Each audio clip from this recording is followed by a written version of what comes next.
just desert the skies and rush to nestle in your eyes. It's magic.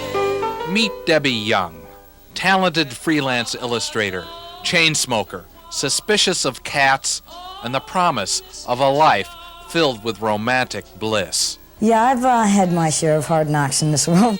Meet Barbara Davelman, graduate of Boston University, former typist, fed up with men who are jerks. Humor is lacking a lot these days.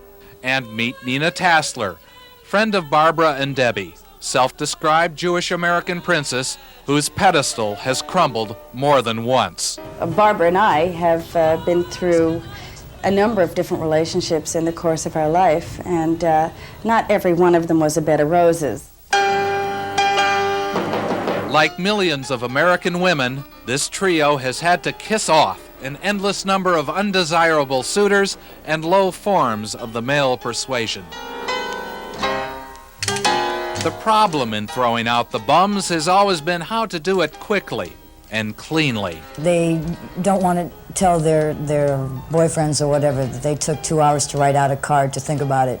The solution was sparked by Barbara, who came up with a one-line note to tell a boyfriend to get lost. And the first line of my note really had all I needed to say in it. And I showed it to Nina, and Nina's eyes lit up. And I said, we can make a fortune. That line, "It was fun while it lasted. Too bad it lasted a lot longer than it was fun," was the inspiration for bittersweet cards. Bittersweets are the line of kiss-off cards that will mark Nina and Barbara's contribution to civilization as we know it. Within weeks of tossing other one-liners around the office, revengeful presses were rolling out scores of bittersweet zingers in card form. The two ladies had incorporated, invested, copyrighted, and hired an attorney, accountant, and artist. This one's on apathy. Debbie Young does not have a great deal of affection for cats. She uses them to illustrate the lines that Nina and Barbara conjure up. Like the way they slink into a room, they can look a person straight in the eye and make them crumble to the floor, in terror. Light, humorous terror is probably the effect senders are hoping for when the object of their jilted affections opens up a bittersweet.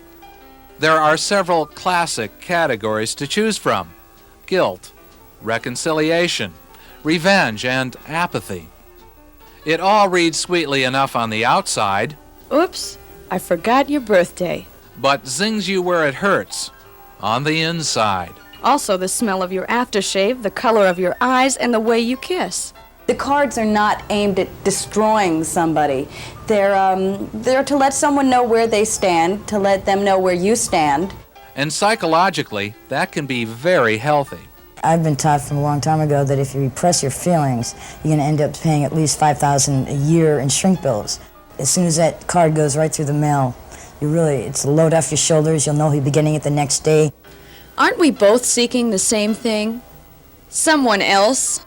You can even look forward to the moment when you know his mail arrives, and your feelings are like flushed out. It's great.